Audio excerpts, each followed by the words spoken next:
She came to destroy them. That was her mission, her purpose, her duty. Valen of the Threxian Dominion had spent decades training to be an exarch, a harbinger of death sent to purge emerging civilizations before they could become a threat. The Dominion had ruled the stars for 10,000 years by following one rule: never allow a lesser species to rise. Earth was next. She descended under the cover of night, her dark exoskeletal armor bending light around her form, rendering her a specter in the wind. Threxian stealth tech ensured she was undetectable by human eyes. She had studied them for months, and their weaknesses were many: fragile bodies, inefficient technology, and an emotional core that often overrode logic. Her mission was simple: infect the water supply of a remote human colony with a genetic destabilizer, wiping them out before they could expand beyond their homeworld. No war. No invasion. Just silent extermination.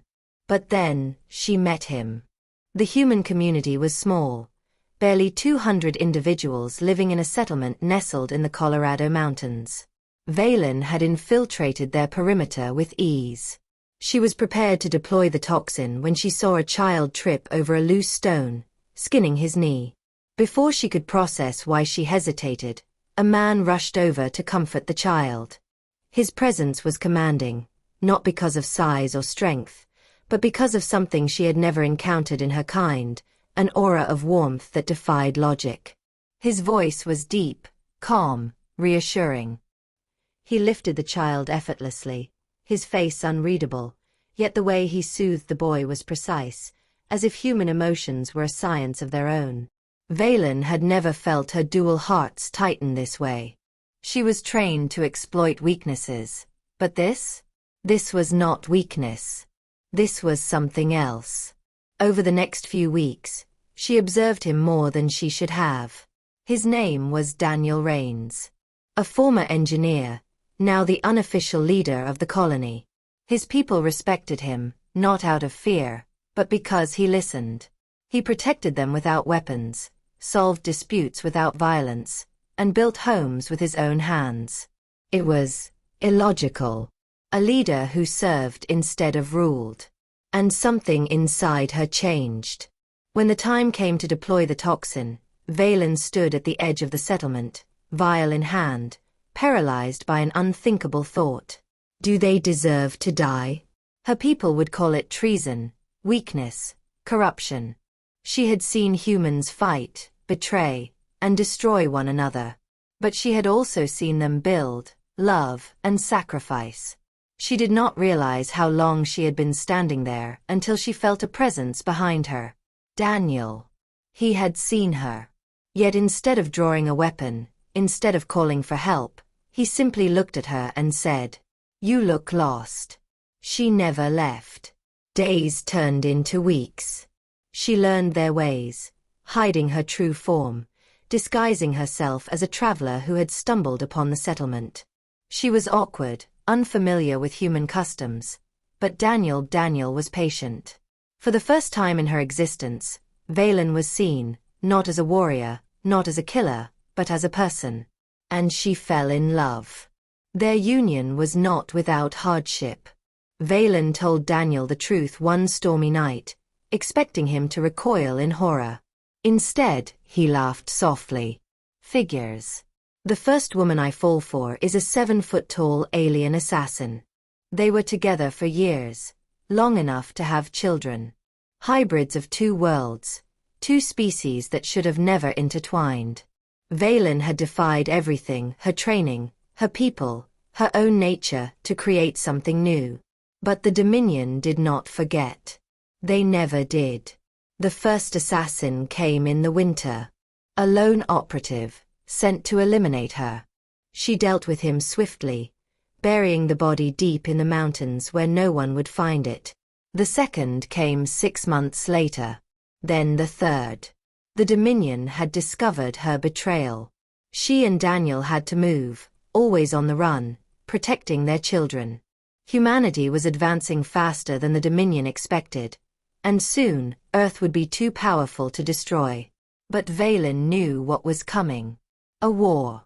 The Dominion would not stop until they erased every trace of her existence. She would not let them. Valen had spent her life learning how to kill. Now she would use that knowledge to protect. To fight for the world she had once sought to destroy. For Daniel. For their children. For humanity.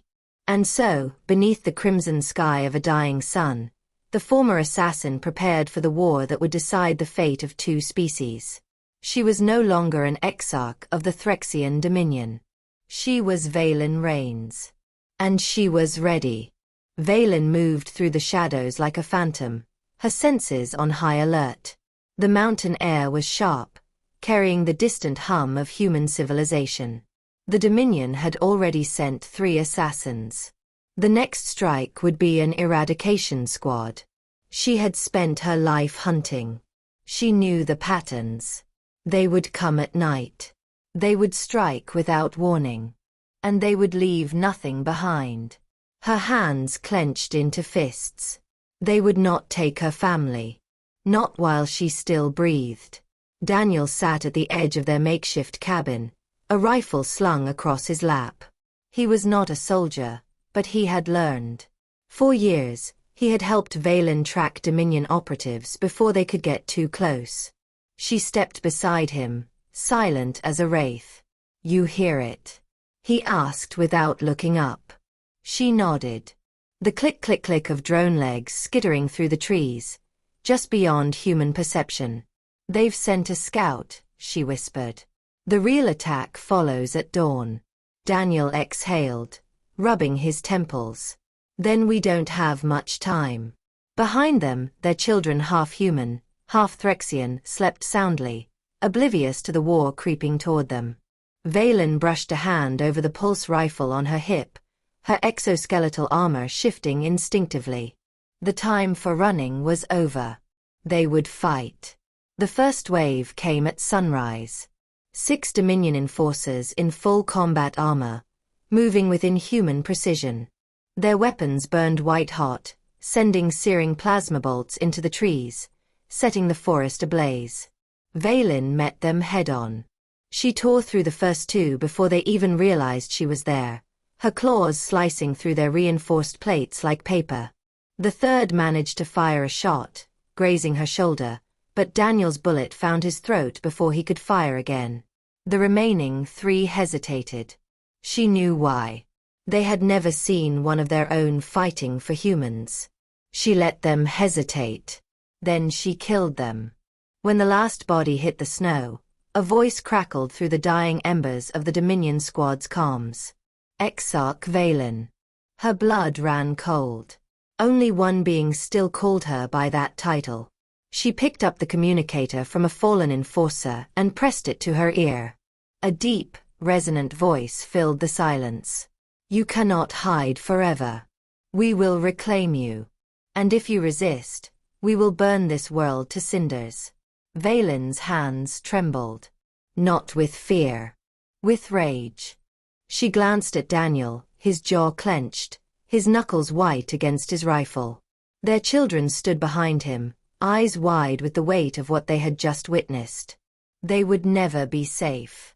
Not while the Dominion existed. Valen raised the communicator to her lips. "Come then." A pause. Then, a low chuckle. "Very well. Let us end this." The transmission cut. Valen turned to Daniel. "We need to move," he said. "Find a new place. Lay low until—" "No." He frowned. "No." She turned her gaze toward the sky, where the first hints of approaching Dominion warships glowed like falling stars.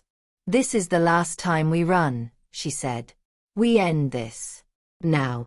She had spent years hiding. No more. Valen reached out, activating an ancient Dominion distress beacon she had stolen long ago. It pulsed into the void, sending a signal across the stars, not one of surrender, but of defiance. She was not the only Threxian who had seen the truth. Others, out there in the darkness, had questioned the Dominion's rule. Warriors, scholars, exiles, those who had seen the potential of humanity and dared to hope for something more. If the Dominion wanted war, they would get one. Not just against one rogue assassin. Against an uprising. Daniel stepped beside her, placing a hand on her shoulder. What now? She looked at their children. At the sky. At the future waiting to be written. Now, she whispered, we fight for a new galaxy. The Dominion's response was swift. Before Valen's distress beacon had fully dissipated into the void, Dominion warships shattered the morning sky. Their silhouettes blotted out the sun, a silent promise of annihilation. But Valen was done hiding. The first orbital bombardment hit an abandoned valley 5 miles away, a warning shot. The Dominion was testing her, waiting for her to run. She didn't. Daniel and the children were already in the underground bunker he had spent years building, buried beneath layers of rock, shielded from thermal scans. Valen had no intention of leading her enemies to them. She stood alone atop a ridge, watching as a drop pod split the sky in half, slamming into the earth with enough force to shake the mountain beneath her feet. A lone figure emerged. 7 feet tall. Exoskeletal plating of onyx and gold. And a face she had hoped to never see again. Karash. The Dominion's highest warlord. The one who had trained her. The one who had sent her to slaughter in the name of the Dominion. Her former master. Valen, Karash's voice echoed across the battlefield, as smooth as it was deadly. Come home. Your rebellion ends here. Valen's hands curled into fists, claws sliding free from beneath her skin. I have no home with the Dominion. Karash sighed. A pity. Then he attacked. The force of his charge sent shockwaves through the mountain. Plasma blades ignited in his hands, their edges shimmering with raw energy. Valen dodged the first strike. Not the second. The blade carved into her armor, searing flesh beneath.